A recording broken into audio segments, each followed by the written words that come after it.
what do we know? And Donald Trump had a long, long post on his Truth Social.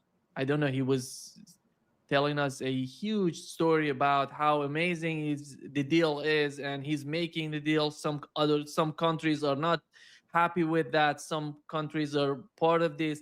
And one of the amazing thing that he mentioned is that Iran is going to be part of the Abraham Accord. What is happening here?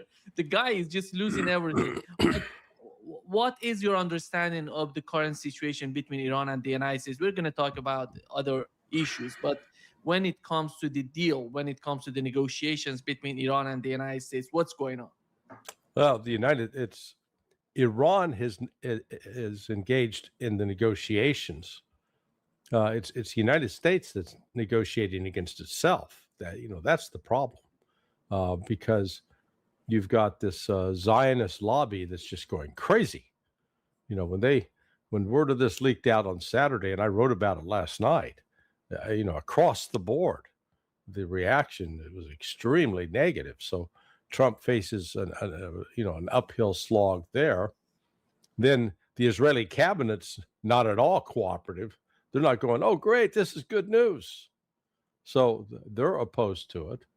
I just think Trump's buying time until Eid is over, and then he's going to attack again. It's insane, but they keep the way the different terms are presented in the press. That 1 minute it appears that Iran's going to have to wait to get sanctions relief, and then on the other hand, the sanctions relief is imminent.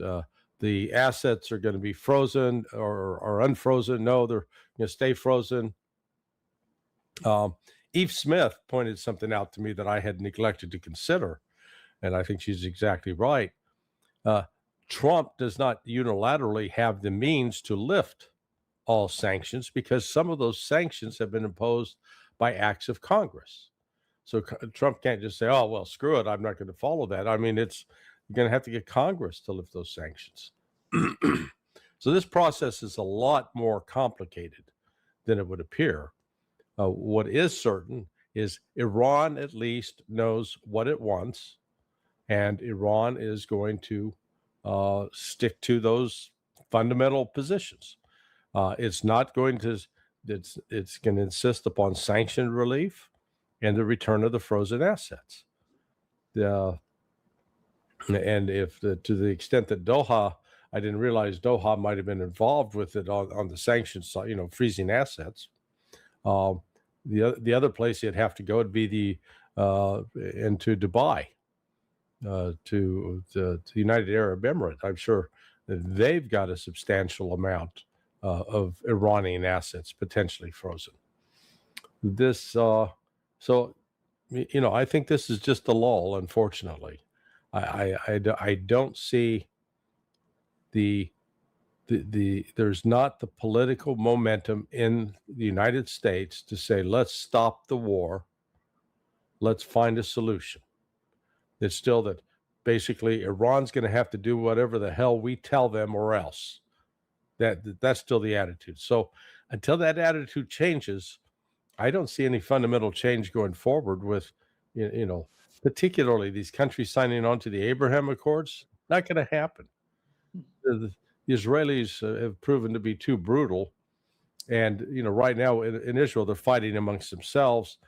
Just overnight, Ben-Gvir is insisting that they got to start blowing up every building in Lebanon. And, when Bibi Netanyahu thinks that's too extreme, that tells you how crazy things are.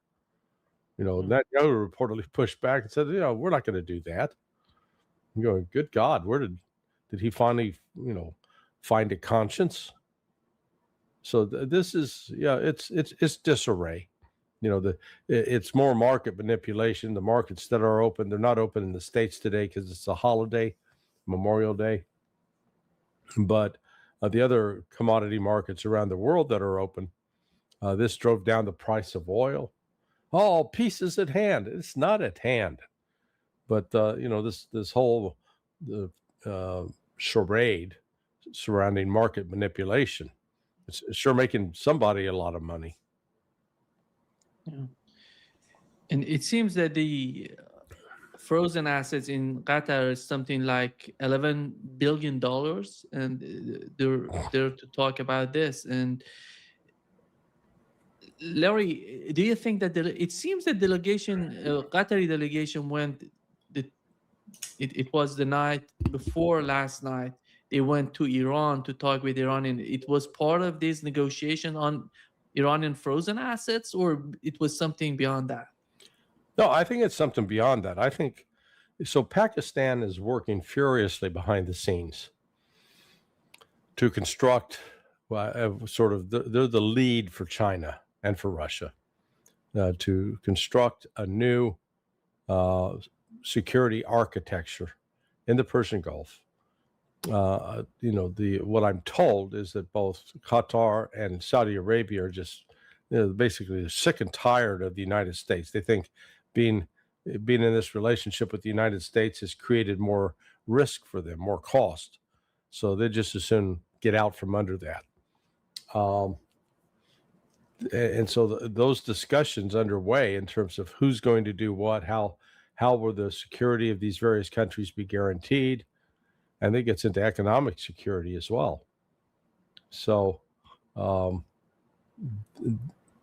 there's a lot that's going on. The good news is they're talking.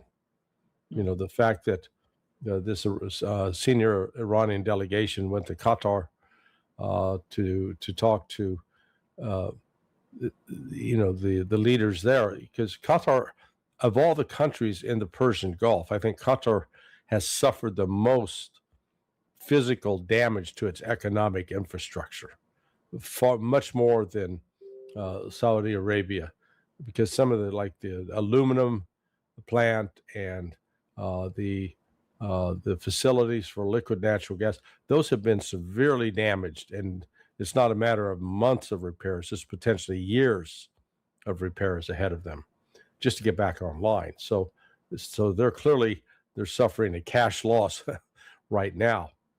Ignore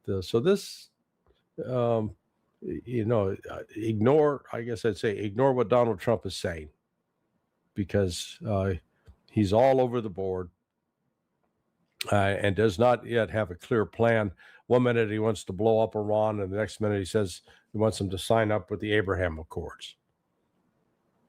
Yeah, the thing that you mentioned about Smotrich, he's talking about we have to bring down 10 buildings in Dahia, for example, in Beirut, in response to every drone.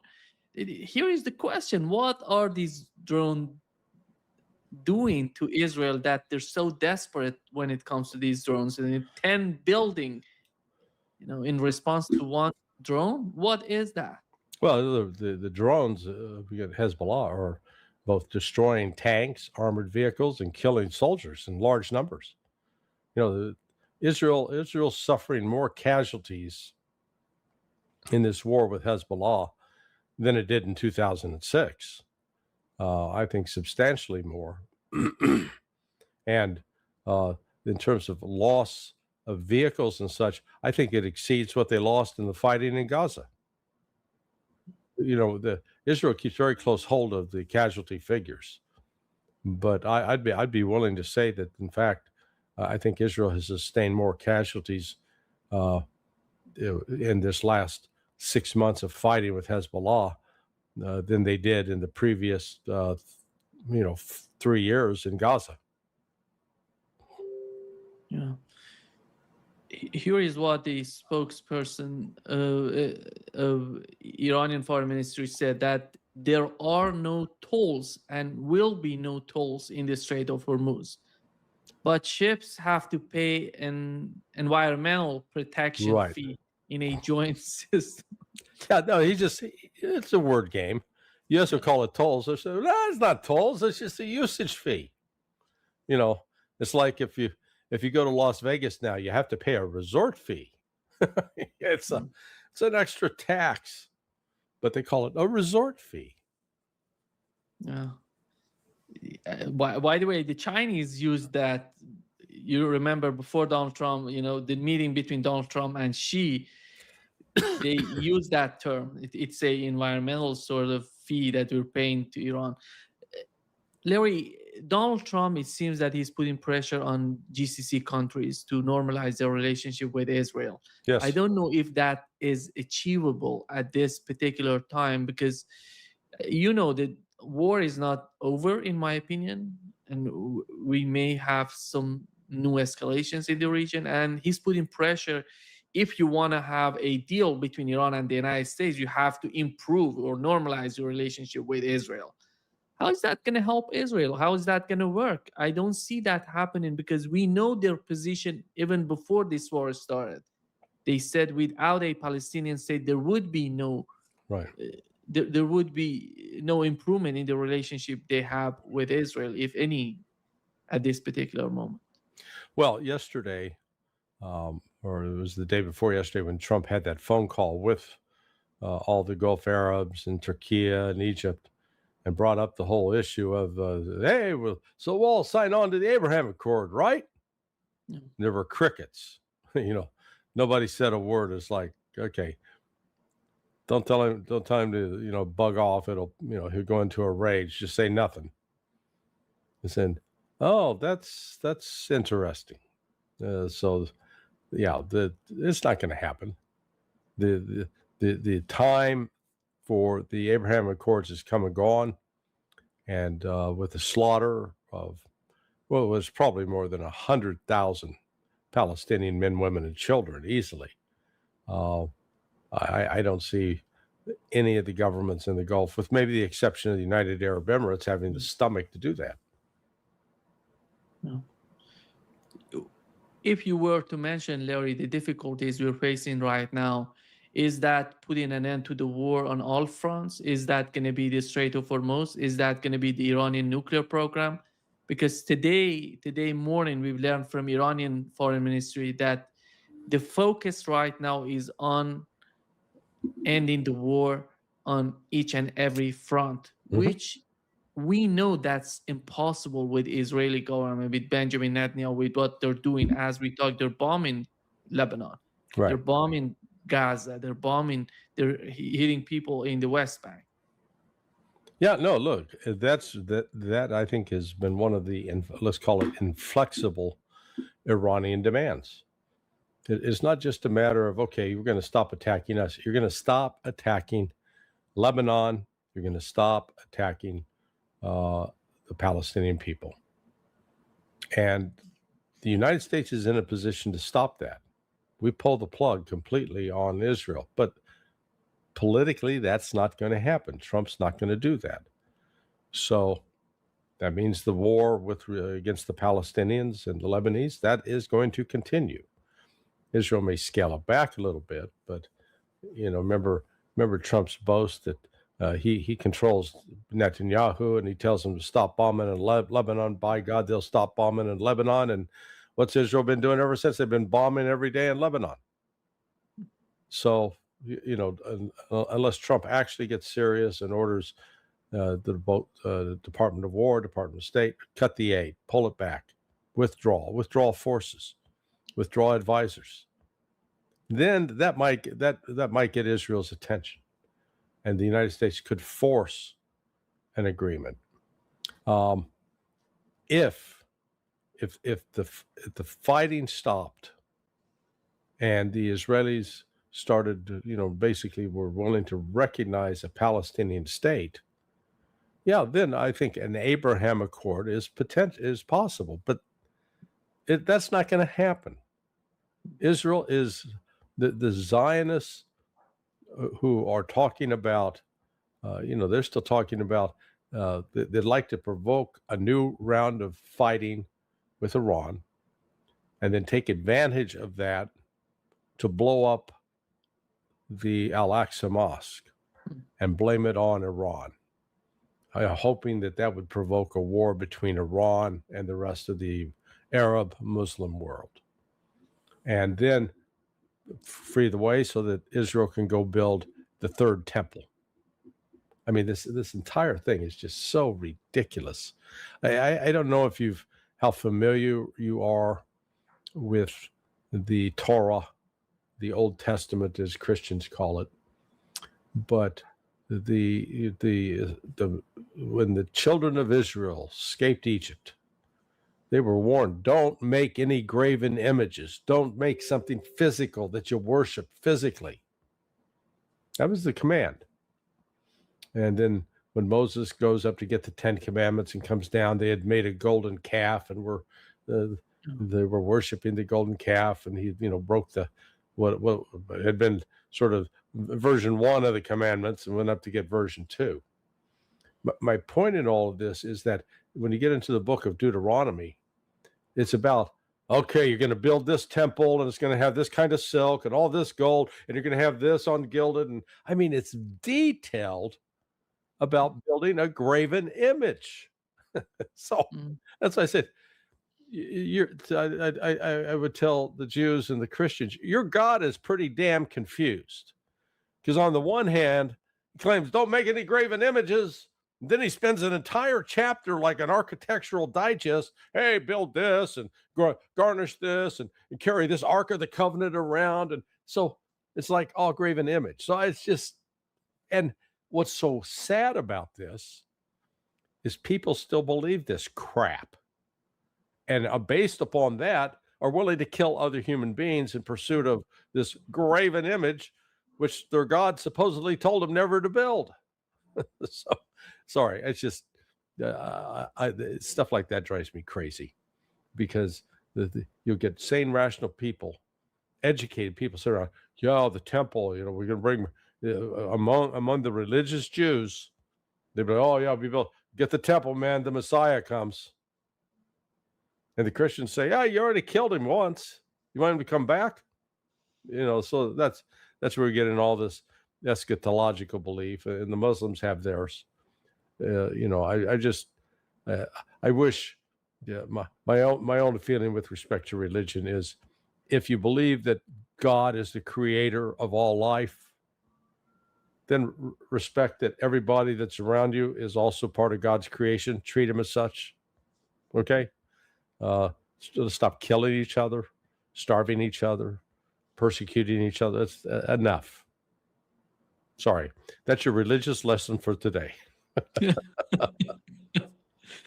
Larry, Donald Trump said in his latest post, he says maybe 1 or 2 countries don't want to have this deal between the United States and Iran. Who are those countries? He's talking about Israel and UAE, basically. No, actually, I think he's talking more about Iran, and I'm not sure who else would take your pick. Qatar, Saudis. I think the Saudis are still willing to cut a deal with Israel. They've never been a principled lot in terms of watching them over the years.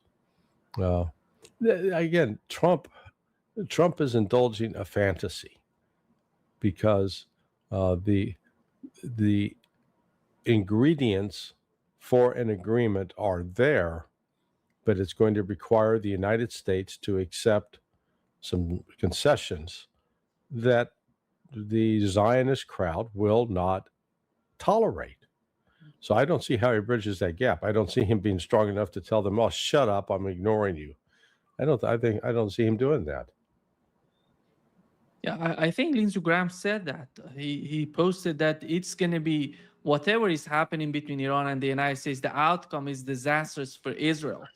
But there is no way to change the reality for Israel. Right. How can Donald Trump change it? There is no way. What is that? So what would be the solution in the mind of these people like Lindsey Graham? Well, look, and that's the other element to this. People think this is just Bibi. The problem is Bibi Netanyahu. If we just get rid of Bibi, boy, everything would be great. You get rid of Bibi, you still got the Zionist problem. And at the extremists that are represented by the likes of Ben Gvir and Bezalel Smotrich, they unfortunately are a very strong minority. But when you tie them together with other elements of Likud, the conservatives, they still are the majority voice in Israel. So it's not that you're moving away from extremism. You've got the extremism is dominant. So like I said, Bibi goes away, the policies aren't going to change dramatically. The problem Israel has right now is its own limitations on its military power. This, despite its claim that we're the strongest, the best in the region. I think the total manpower, if they called up all the reservists, it'd be 300,000-400,000. I think right now they're getting by with keeping 90,000 active, and that's stretching them. And in tandem with that, we're seeing a rise in suicide. So you've got not just traumatic brain injury, but this murdering of civilians and children is taking a toll.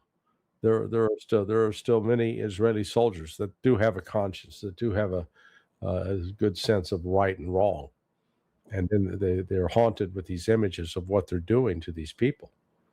Now there are some within the Israeli ranks that are completely inhuman. They don't care. They'll rape and murder because they enjoy it. It is I just saw that there was like a U.S. citizen who'd gone over to fight, and he just came back and he committed suicide as soon as he got back stateside. So, look, this is consistent with what happened to the German Wehrmacht, the German army, when they invaded Poland and then proceeded into Ukraine and began engaging in these mass executions of Jews along the way. One of the pressures that led to the development of, if you will, gas chambers, other ways to do mass extermination, was because these soldiers were having mental breakdowns. The regular army was being affected by it. You had to really have this army of fanatics that would engage in this kind of conduct. And so you're seeing the same kind of phenomena now among the Israeli Defense Force. So this is, and trying to fight a war in Gaza, a war in the West Bank. They haven't called it a war, but that's what it is. And then a war in southern Lebanon, and where Hezbollah's capabilities have been dramatically enhanced, and the use of these first FPV drones are causing significant damage. Let's assume Donald Trump decides to leave, the Middle East. Where is Israel today compared to what it was before? And if they continue with this attitude of attacking Lebanon, of attacking Syria, attacking Gaza, how long can they sustain these sort of attacks? No, they can't do it without, the U.S. has to be there fully supporting them. Without U.S. support, Israel can sustain this. It's that simple. Their economy is already declining. Remember, and this is 3 years without regular tourist income. It used to be, Israel was a big tourist destination for a lot of Christians, that's dried up. That is just a shadow of what it used to be, and then the physical damage they've suffered from the missile attacks. So the rebuilding going on, perhaps. But there's also reports that an increasing number of professionals, scientists and such, they're leaving Israel. They're going for other places, Cyprus, for example. So they're not staying in Israel. So Israel's suffering, a loss of personnel, not just from the war, but just people deciding to abandon it, a declining economy. So if the United States pulls the plug, Israel has no future. Larry, the logic that usually the casualties or the suffering in the aftermath of the wars for the soldiers, for the troops, are more than what it was during the war. How is that gonna, I would say, considering what has happened so far with Israel, is that gonna have a some sort of is that gonna bring some sort of huge, I don't know, huge influence on Israeli army? I'm not talking about the society. How is that going to be how the army is going to be influenced by the war in terms of the, because we know we had the reports about the Israeli army is collapsing and they have the Right. problem with manpower, but how is that going to influence the body of the army in Israel? Well, uh, despite all the Western propaganda, the Israeli army is not a professional army. It's a reserve army, and it is poorly led, poorly disciplined, uh, and is not, in my view, not really worthy of being called a professional military because they engage in such heinous criminal acts that are, it's not isolated instances. It is widespread, and uh, even getting down to the rape and debasement of your prisoners. So the creation of the Geneva Convention was a creation. There we go, got it out. In the aftermath of World War II, to try to correct and prevent the horrors that took place in World War II, the mass extermination of populations, the just the, the the number of criminal acts that were committed against civilians, to try to ensure that there's some protection for civilians, that there was some sense of a rule of law. Well, that we're now in the process of destroying the Geneva Conventions. Essentially has been destroyed, and the destruction has taken place over the last started probably 10 years ago in the Donbass, where the Ukrainian forces, murdered civilians in Crimea, in Odessa in particular, and then proceeded to, bomb and shell civilians in Luhansk and Donetsk. And it's gone on. Here's the United States. We see somebody in a boat in the Caribbean. We say, oh, they're a drug dealer. We blow them up. We kill them. No due process. They don't represent, under any kind of international law, they don't represent an imminent threat, and yet we say we're going to kill them. And so it's not, I don't want to single out Israel and pretend Israel's just the bad guy here. Hell, the United States is the worst in terms of what we do, and we always wrap it with a cloak of morality, as if, so see, we're so much better, we're enlightened beings, we know what's good, what's right, what's holy. And yet, we've got a track record, unfortunately, of just killing way too many civilians. So the international law is out, and Israel, as its defense chief, testified before the national security team in Israel about 5 weeks ago, as reported by Alistair Crook and Asleen, his wife. It was, he said, hey, we can't keep this up. We're broken. And they can't. But there's been no movement, evidence since then, to back off and to seek another way. Here is Ben Gvir he says that Israel must not normalize the reality of explosive drones. The time has come for the prime minister to bang on Trump's table and tell him Israel is returning to war in Lebanon. We need to cut off Lebanese electricity and seize the Zahrani area and return it. He's basically saying that we have to start the war again. Yeah. We have a full-scale war, and we have to start it, and because of the drones. And is that going to be part of the, because right now the two sides are negotiating. It seems that Israel is just moving to the direction of full attack on Lebanon to sabotage everything. Yeah. Go ahead. I don't know what Donald Trump would do, and we haven't seen that sort of backbone when it comes to Israel from the Trump administration. Well, it's all predicated on dehumanizing Hezbollah, dehumanizing the Lebanese people, dehumanizing the Palestinians. As long as they're no longer really human beings, these are terrorists. Then you're entitled to do whatever you want to them. And that's why I wrote a couple of days ago, because I watched that debate that took place last Wednesday between John Mearsheimer, Stephen Walt on one hand, and our own version of Ben Gvir, Mike Pompeo. Pompeo used to be fat like Ben Gvir, but now so he's thinned up. Mm.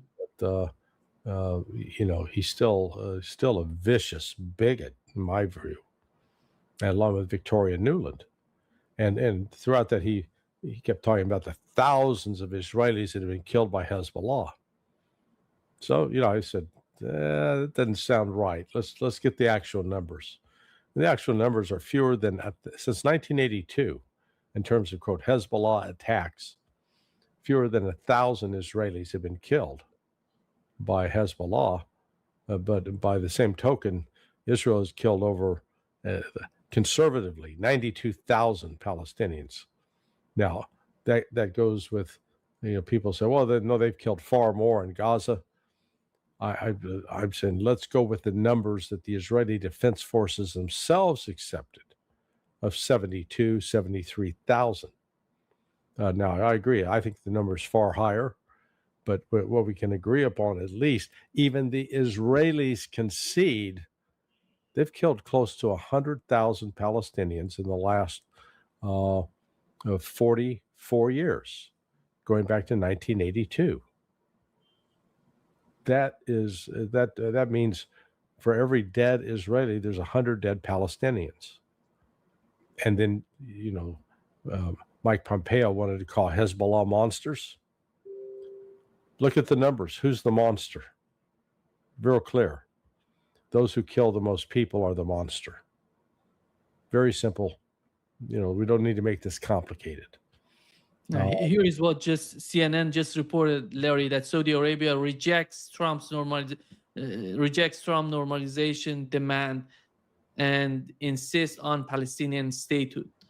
And this is the, we just talk about it. And I don't see Saudi Arabia going that way.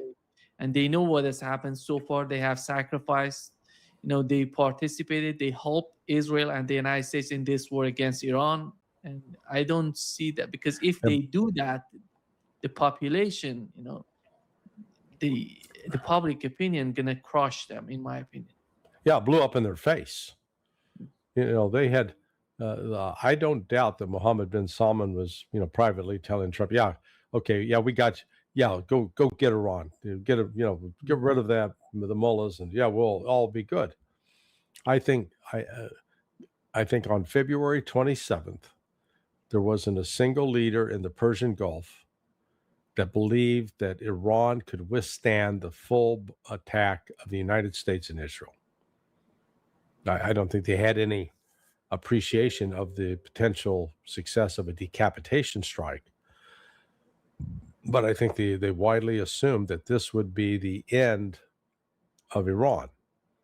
And when that didn't take place, and Iran immediately began firing back and immediately began attacking U.S. military infrastructure in Saudi Arabia, in Qatar, in Bahrain, in Kuwait, in the UAE. That was sort of an eye-opening moment of revelation for the Gulf Arabs. And like, holy smokes, the United States said they're going to protect us. How's that protection going? It's not, it's not. So I think now the Saudis have come to the realization being aligned with the United States is not a net positive, it's a net negative. And the offer that's being presented via Russia and China, with Pakistan taking the lead in presenting this, I think it's significant. In fact, I was told that I learned yesterday that reportedly the Pakistan has offered a nuclear deal with the Saudis in order to protect Saudi Arabia. Saudi Arabia would be under a nuclear umbrella of Pakistan. So that may be further against Israel. Yes, yeah. Because I was talking to somebody, said, "Well, why would Saudis need that? Who has a nuclear weapon that would attack them?" And I went, "Seriously, you're asking that?" Let me see. It begins with an I. Yeah, Israel. So the Saudis now have a guaranteed nuclear umbrella against Israel. The Saudis let the Israelis know, you attack us, you're going to get blasted with a nuke by Pakistan. That gives the Israelis something else they have to worry about. Larry, how do you define the role of Pakistan? We know that they have good relationship with the United States, with China, with Iran, and how did you find the foreign policy so far? They're right now in China talking about what's going on between Iran and the United States. Right. I assume China knows everything, each and every dimension of the talks. Yeah. So Pakistan and Iran they got at least a shared interest in controlling the Baluchis. Now, this is a point I made in a couple of commentary yesterday, and need to emphasize it here again. 2 days ago, you had a terrorist attack inside Pakistan on a passenger train, killed at least 24. Initially, I heard it was 100, but at least 24, and injured many more. And that was by the Baluchistan Liberation Army, BLA. Okay, which country in the world has had a covert intelligence relationship with Baluchi independence groups that goes back, say, 46, 47 years? That would be Israel. And one of the Israeli plots got exposed a few years back, where two Mossad assets, intelligence officers, they went into Baluchistan claiming to be American CIA and walking around with money and say, and they recruited all these people to carry out terrorist attacks in Iran. And they were using you. And so these Baluchis thought that they were working for the Americans. And it was so when that got exposed, it became actually a pretty big deal. There was a lot of pushback. Do you think that this terrorist attack that took place 36 hours ago in Pakistan was just a coincidence? I mean, here's Pakistan now playing a leading role in negotiating a new security architecture for the region, and that this Baluchi group just happens to carry out a terrorist attack inside Pakistan to kill Pakistanis. I don't believe that. I believe that this group was working in tandem with Israeli intelligence. And that's why they carried this out as a warning to Pakistan. Keep this up, there's going to be more of the same. Now, there's no denying that the current head of the Pakistani military, that they were basically helped put in office, ousting Imran Khan was with the help of the United States. So in that sense, Pakistan has had an alliance with the United States, but Pakistan's alliance with China is stronger. It does have a history of cooperating with the United States on intelligence issues, like U-2 flights going back over 70 years.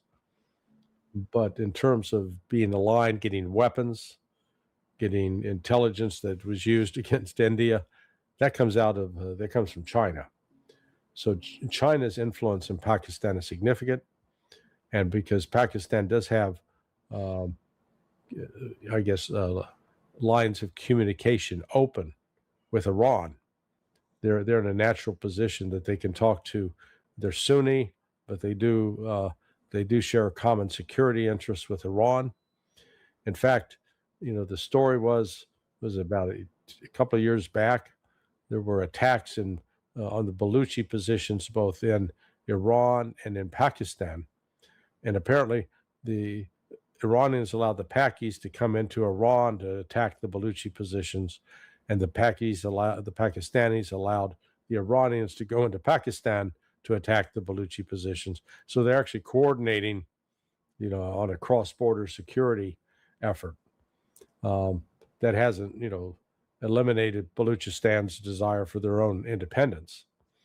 But those, at least in that, Pakistan and Iran are cooperating. My understanding is Pakistan has convinced Qatar, Saudi Arabia to basically separate themselves from the United States. So this statement today by Saudi Arabia is so emphatic about, no, we're not normalizing with Israel. Not going to happen until the Palestinian people have a state and their rights are protected. I think for the strategy of GCC countries, there are two important impacts. One of them was the Israeli attack on Doha. You remember, they went with 15 fighter jets going over Saudi Arabia and hitting some targets in Doha and getting back without having any sort of difficulties. And then the war in the Middle East between the United States and Iran with with what has happened with American bases. These are two important factors in the mind of those people, the leadership in GCC countries.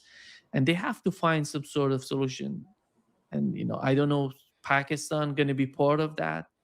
Maybe in the future, there would be some sort of understanding between Iran and GCC countries because they see Israel as a threat, as a serious threat to these countries. It's not about Iran. And I don't know if Iran wants to have any sort of conflict with these countries because they have been used during the war to attack Iran, to kill. And many people, Larry, to be honest, looking at the situation right now in Iran, the people, ordinary people, they don't want to forgive these countries for what they've done in this war against Iran. This is the reality of the Iranian society, putting aside the Iranian government.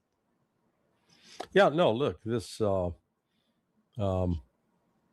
right now we're waiting to see what's going to happen this week. I personally believe that the current hiatus in attacks on Iran is because of Eid and the Hajj. Because the Saudis, I think even the crazies in the Trump administration recognize that if they carried out attacks now against Iran and use Saudi airspace and Saudi assets, that Iran would retaliate in a way that would be devastating for Saudi Arabia. And that would reinforce the fact that hanging out with the United States just makes you a bullet magnet. So Trump and the team have decided, they've not turned aggressive. I know that there are the U.S. soldiers that normally, the U.S. military personnel that normally are managing what are called these crisis action teams. They've all been basically on vacation. It's a holiday. It's a 3-day holiday here in the United States. They were told, be prepared to report in an hour. You'd be on an hour string to get back to work, but they haven't been recalled. So from that standpoint, the U.S. military has basically stood down for the Memorial Day weekend. Question is, how long will that continue? Is the planning? They've already got the plans in place. They know what targets they want to attack, how they're going to attack them. The issue is, can they have overflight rights over Saudi Arabia? The Saudis are the key. You think back to that attack on Qatar. The Israelis couldn't have done that without Saudi knowledge and cooperation. Or let me put it this way. If they overflew Saudi Arabian territory without seeking overflight permission, then that would have been a further insult to the Saudis and a clear violation of their sovereignty, because there's no way you can attack into Doha without flying over Saudi Arabia from Israel. And I think that distance It's like 800 miles, which means you're going to have a KC-135 up in the air refueling these aircraft. They don't make it to Doha on their own and then fly back. No, they got to be refueled at least twice. So that's what I said. This is we didn't get a lot of details about Saudi knowledge or complicity with that attack in Doha, but now clearly they don't want any part of this going forward. And that, I learned last week that U.S. air refueling activity has been shifted largely into Iraqi territory because Iraq doesn't have an air defense, so we can do basically what we want there. But, we saw even during the first 3 weeks, there are units on the, Iranian supported units on the ground in Iraq that have surface to air missiles they can't fire and bring down a KC-135. They did it once, and so they could conceivably do it again. So there's, a lot of unknowns at this point. Yeah. Larry, it's been a while we didn't talk about Ukraine, but there is something going on there. Russia is so angry about what has happened, the attack on, civilians, school, college girls. They attacked the dormitory in Russia. High school. High school. It Yeah. was high school. Yeah. Then, so we had the Russian response. They used Oreshnik, if I'm not mistaken. And yeah, the Oreshnik was reportedly used on a military air base that is southwest of Kyiv.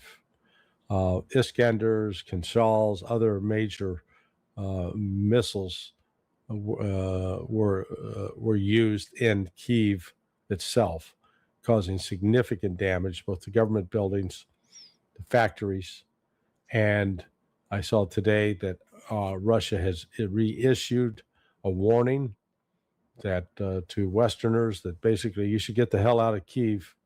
I think you're going to see now a continued onslaught that that the capital is going to become unlivable.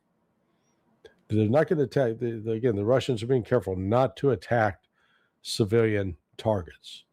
They're wanting to be sure that they're hitting military targets. But this attack that took place in Luhansk, it's monstrous because these 70% of the dead were girls. The other 30% were young men or boys. They're under 18. This was not a military target by any definition, and the Russians' reaction to their outrage and response to this is deep, very deep, and they're not letting it go. So I think the war in Ukraine has now entered a new phase with and then that phase includes the possibility or maybe the increased probability of strikes on European territory, in the Baltics, in Romania, in Poland, in Germany. Any factories, any industrial activities involved with producing drones that are used to attack inside Russia, they will be a target now. I think that's been made pretty clear by Ambassador Polyansky, the U.S. rep to Russia's rep to the OSCE, Deputy Foreign Minister Sergei Rybkov. I think Peskov has said something. Maria Zakharova, she's been equally forceful. So I think when the foreign ministry is signaling basically, we're turning the page. We're into a new chapter here. It's they better pay attention. Is Europe getting more radical toward Russia? Because when this war started, it was all about Ukraine is winning, Ukraine is hitting Russia, is defeating Russia on the battlefield. Right now, it seems that they're getting more radical. They want to be part of the fight. Yeah. They want to escalate the situation. I don't know how prepared Europe is today, considering what has happened in the Middle East. and how depleted is the stockpile of the United States, because we've learned about the THAAD system, all of that, the reports, and how Europe going to be able, how is that going to be possible for Europe to participate or to escalate the war against Russia? Well, you definitely have a disconnect between what the leaders are saying and what the people are saying. If based on opinion polls, public opinion, they have zero interest in going to war with Russia. If you listen to the statements of Merz, Macron, Starmer, they're keen. And Stubb, this clown out of Finland, and they're keen on going to war with Russia.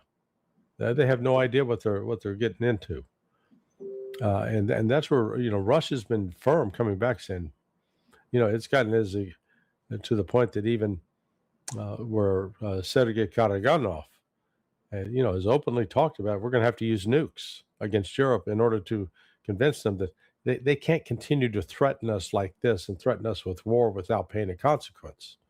They need to learn that there is a real consequence to be paid.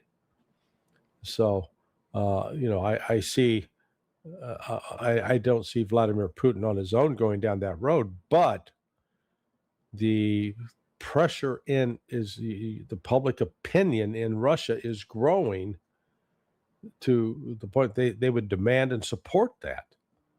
Medvedev was very clear in his comments the other day that, what happened 2 days ago now in Ukraine, that needs to happen every day.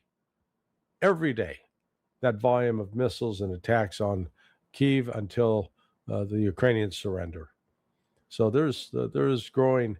I think we're reaching the point where measured restraint is going out the window, and Russia is going to exercise and employ more force. How about the air defense system of Ukraine? What do they have? Is that the Patriot system? Yeah. What was that word you used? Air defense? Yeah, they don't have one. Yeah. Gone. It's ineffective. Patriot is an ineffective system to start with, particularly against ballistic and cruise missiles. It might take down some drones, but that's about it. But they're out. Israel's the air defense system of the United States, based upon Patriot, has drained. It is, running on empty. So it's not like they've got a good stockpile that they can roll out. They don't have that.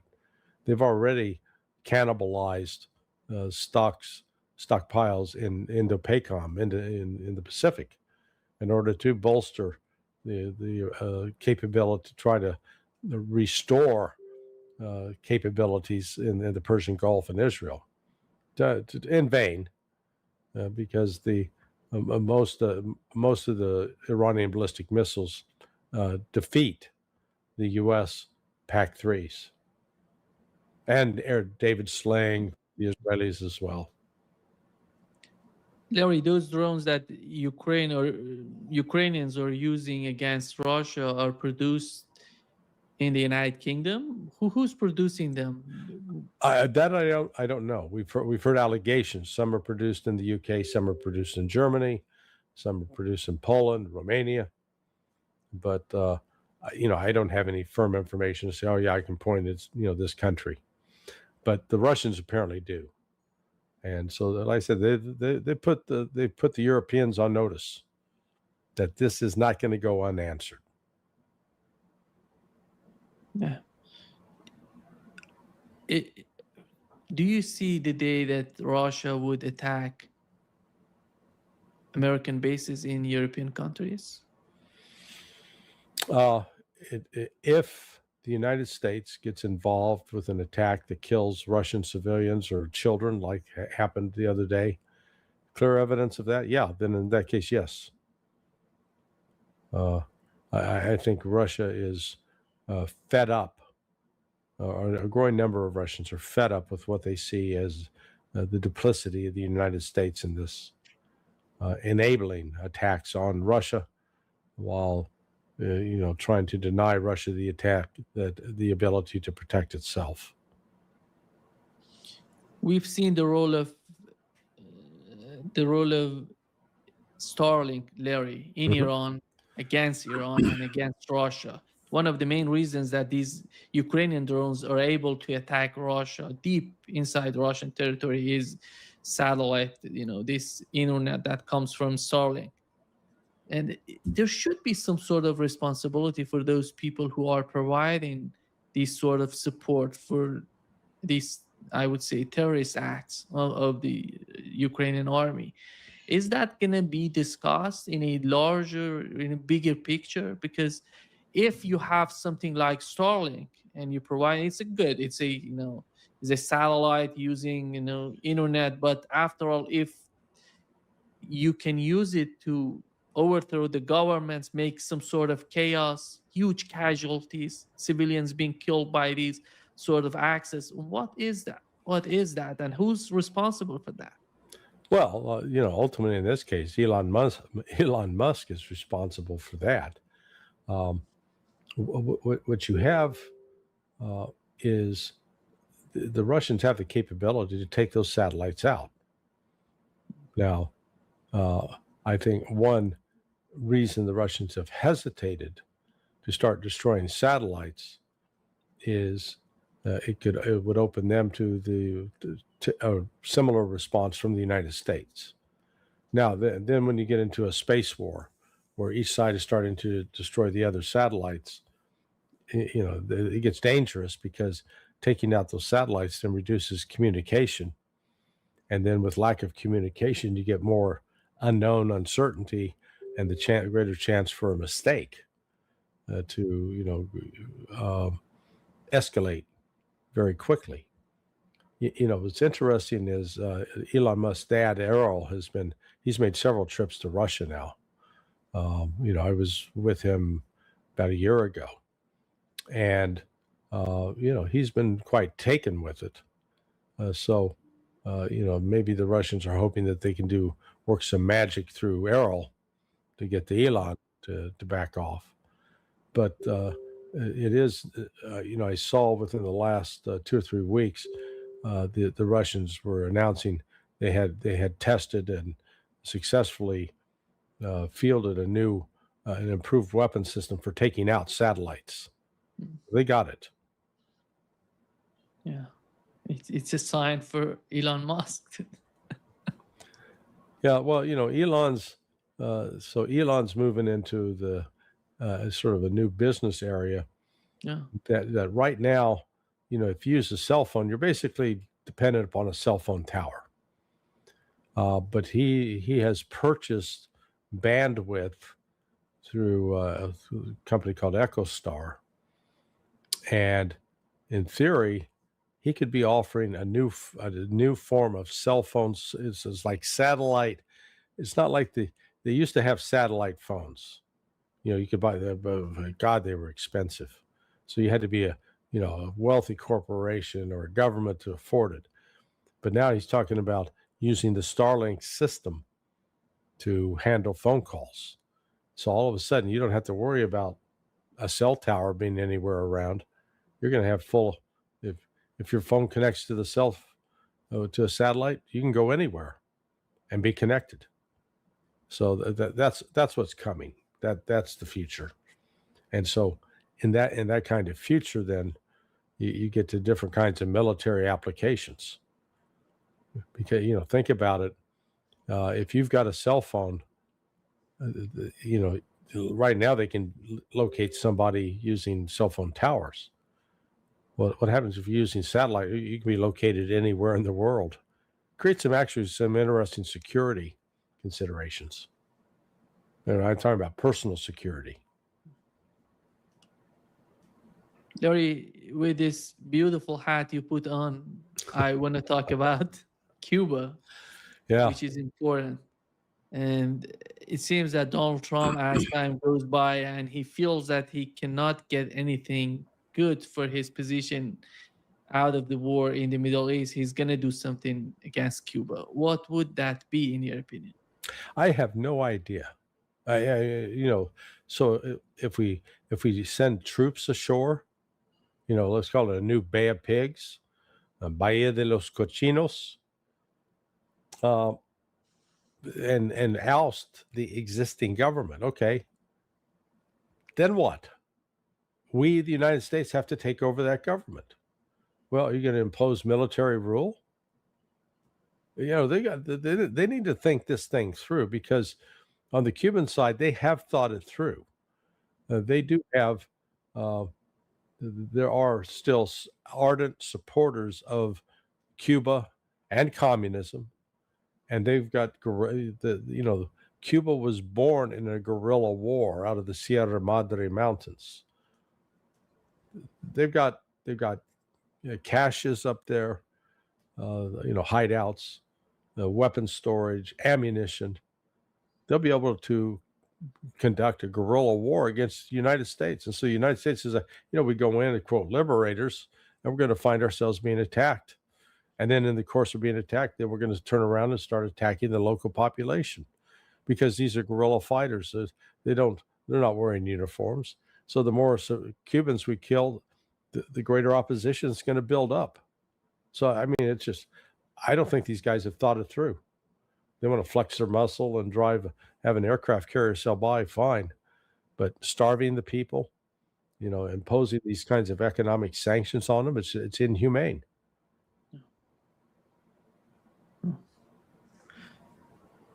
Let's see what would happen. And I think by Friday, we're going to have something else, some news from. Yeah, Eid will be over, so we'll find out if we're going back to war.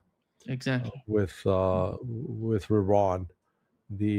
So far, like I said, the military, all these guys, Army, Air Force, Marines, Navy, that have been working these cats for the last 3 months. They basically most got an extended weekend off. There was just a skeletal crew, monitoring is anything going on, but nothing of a great importance. So we'll see. Yeah, because as Larry, they said if they're talking right now about 60 days of ceasefire, but if the United States wants to stay in the vicinity of Iran, close to the Iranian borders, what does that mean? It's the same sort of blockade. It's the same sort of, during the 60 days of ceasefire as the negotiations going to happen. What would that be? I haven't heard anything from the United States considering that. Yeah. So I'm finding it easy to keep track of how long this has gone on, because, it started on the last day of February, 28th. So we had 31 days in March, 30 days in April. So that's 61 days. We're now at day 25 in May. So that's 86. And then at count 28, that's 87 days. So, just do the division on that. We're at roughly week 13. We're coming on week 13 in this, so just a few days. So we're 12 weeks into this conflict. 7 weeks of it have been ceasefire. Yeah. And in the course of that ceasefire, Iran has been rebuilding its capabilities. So there was one site that had been the entrances had been bombed and closed, a missile site. It's been all rebuilt, reopened, ready to go. And then, again, reportedly, Iran has received from China some important anti-ship supersonic missiles. And I think Iran's calculus is if they return, if the United States starts attacking again, they're going to go after U.S. ships in a more concerted fashion than they have heretofore. So hopefully this war doesn't reignite, but Trump so far is refusing to take the off ramp. Yeah. They said yesterday they shot one of these drones, reconnaissance drones, by a new air defense system. I haven't heard about it before. They call it Arash the Archer. And this is I haven't heard. I heard about Bavar, Majid, something like that. Did they bring it down? Yeah. Yeah. They hit and they brought it down. Yeah. So let's see what would happen. Thank you. Thank you so much, Larry, for being with us today. All right. Thank you for letting me wear my hat, but I had to outdo your shirt today. So my hat and shirt combo have to trump your fantastic wardrobe selection. Thank you so much, Larry. See you on Friday. All right, my friend. Yeah, I know you stay busy this week, and I watch you. Keep it up. See you soon. Bye-bye.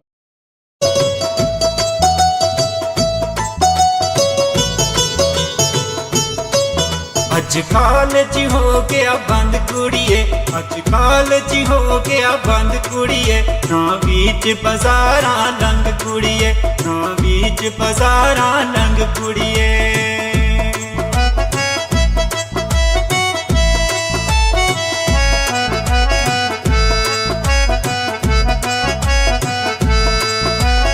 आजा मेरे कोल ठंडा पानी पियाल सा, जो तेरी मर्जी OYO मंगाल सा। ना हो गर्मी विच तंग कुड़िए, ना हो गर्मी विच तंग कुड़िए, अज कालज हो गया बंद कुड़िए, अज कालज हो गया बंद कुड़िए।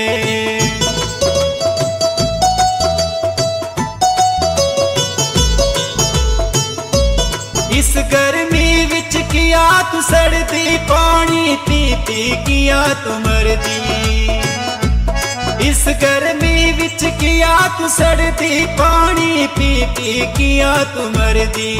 आ छां विच बैठा संग कुड़िए, आ छां विच बैठा संग कुड़िए, ना बीच बाजारां लंघ कुड़िए, अज कालज हो गया बंद कुड़िए, ना बीच बाजारां लंघ कुड़िए।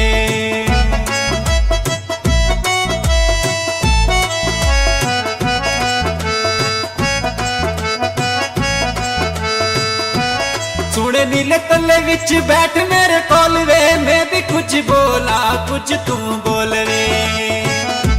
सुने नीले तले विच बैठ मेरे कोल वे, मैं भी कुछ बोला कुछ तू बोल वे। एवें खल्लिए तू जिवें पीती भंग कुड़िए, एवें खल्लिए तू जिवें पीती भंग कुड़िए, ना बीच बाजारां लंघ कुड़िए, ना बीच बाजारां लंघ कुड़िए, अज कालज हो गया बंद कुड़िए, अज कालज हो गया बंद कुड़िए, ना बीच बाजारां लंघ कुड़िए, ना बीच बाजारां लंघ कुड़िए।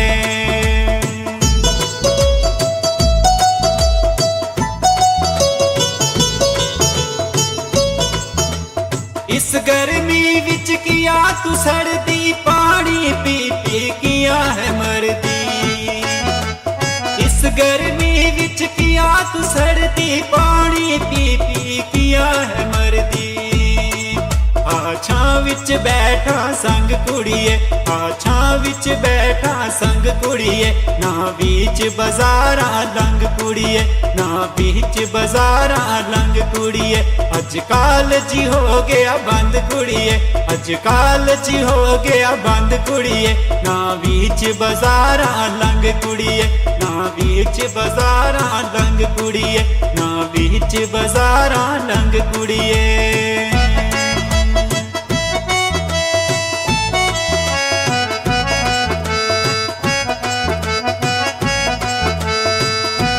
सुन नीले तले विच बैठ मेरे कोल वे, मैं भी कुछ बोला कुछ तू बोल वे। सुन नीले तले विच बैठ मेरे कोल वे, मैं भी कुछ बोला कुछ तू बोल वे। एवें खल्ली है तू जिवें पीती भंग कुड़िए, एवें खल्ली है तू जिवें पीती भंग कुड़िए, ना बीच बाजारां लंघ कुड़िए, ना बीच बाजारां लंघ कुड़िए, अज कालज हो गया बंद कुड़िए, अज कालज हो गया बंद कुड़िए, ना बीच बाजारां लंघ कुड़िए, ना बीच बाजारां लंघ कुड़िए, ना बीच बाजारां लंघ कुड़िए।